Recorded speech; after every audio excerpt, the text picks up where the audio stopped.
All right, so we are going to attempt to recreate the entire Glasgow Coma scale from memory. All right, using some mnemonics here. Okay, so we just need to remember there are 3 categories, and I like to think of a movie. So we're going to have M, which of course is motor, V, which is going to be verbal, and I, which is eye opening.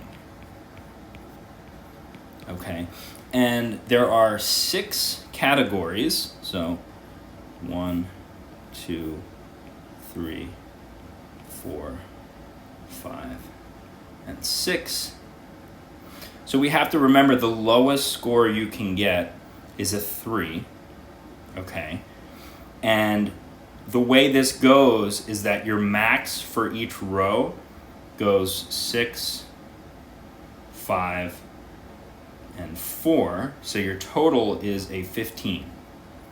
Okay, so we do not have a 6th option for verbal, and we do not have a 6th or a 5th option for eyes. Okay. All right, now, right off the bat, we can fill in the first ones here because this is no motor response, so no movement, no verbal response,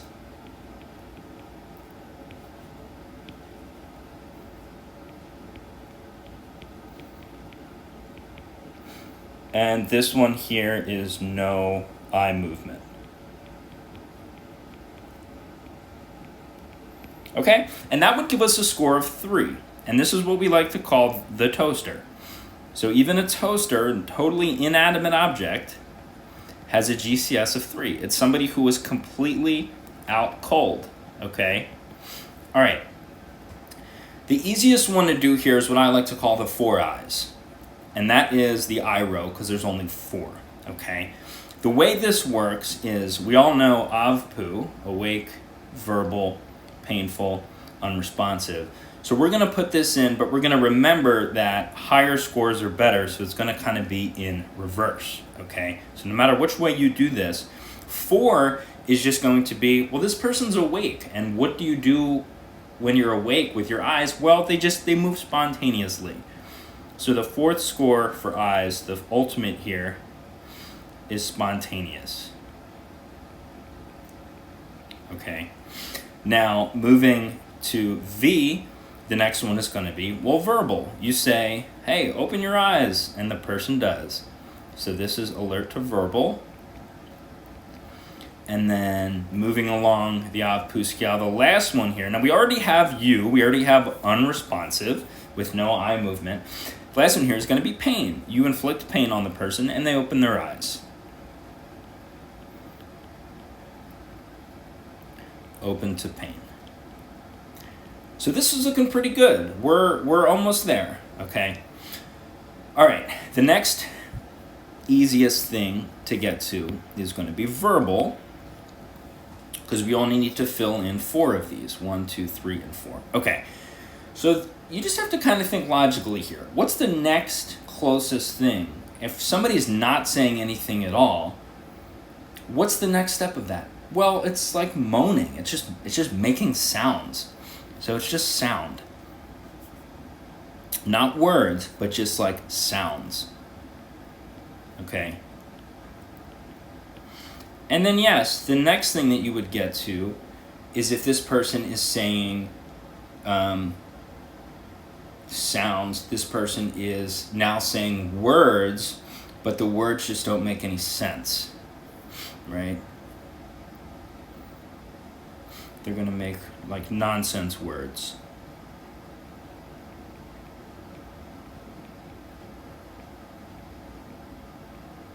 Right? The last step, 5, is going to be that they're confused.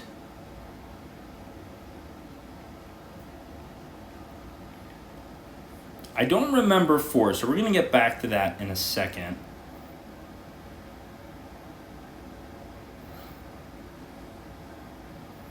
Oh no, hold on. I'm sorry. 5 obviously would be normal. They're going to say nonsense words. 4 is going to be, they're saying words, but they're confused.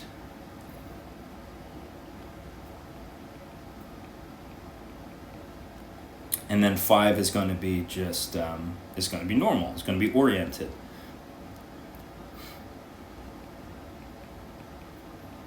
All right, that's the other thing. I didn't think about doing it that way too. And then 6 for motor is normal. You say lift up your arms and they do.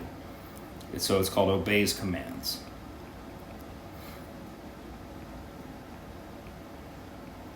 Okay. Now for motor, because we need to fill in 4 things here other than the kind of the ultimate there, I like to cut them in half. So it makes it a little easier to look at, okay? And they all have to do with withdrawing and coming back. So the first thing is, and it's all basically in responses to pain. So if you introduce some type of stimuli and they just kind of like open up their body, which is called decerebrate posturing, that's going to be 2. So they kind of like open up their body. Their arms and legs kind of sprawl out. The other one here is going to be, you know what? I'm sorry. It's also called like extension. They extend outward.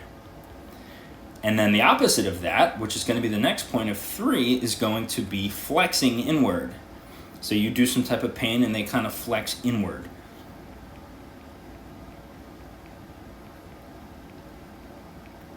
Okay.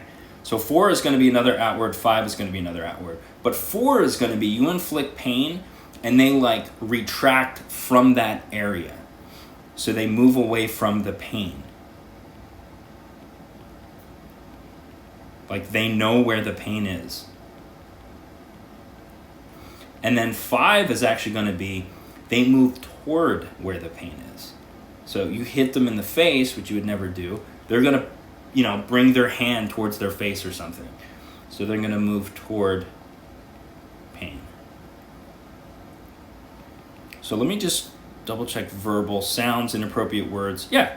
So it's sounds, nonsense words, confused, oriented, obeys commands. So really what I should have done when I started this was start with all the positives here. Obeys commands. They're, fully oriented. Eyes are moving spontaneously. Then you have the opposite, no motor, no verbal, no eye movement. That's your toaster.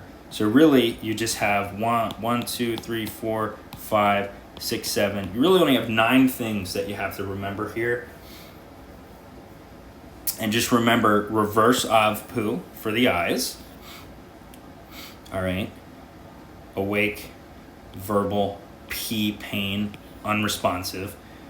You just have to remember for verbal, just really have to think about it logically. Well, the first thing you can do is moan or make a sound.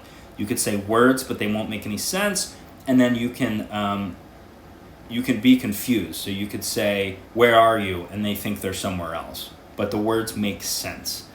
And then fully oriented. And then just remember, outward, you extend, and then you flex, you move away, and then you move towards for the motor. And that's it. That's the GCS scale. This is also called that's localized to the pain. And as you could see, a 6, a 5, and a 4. 5 and 4 is 9, and 16, your max would be 15.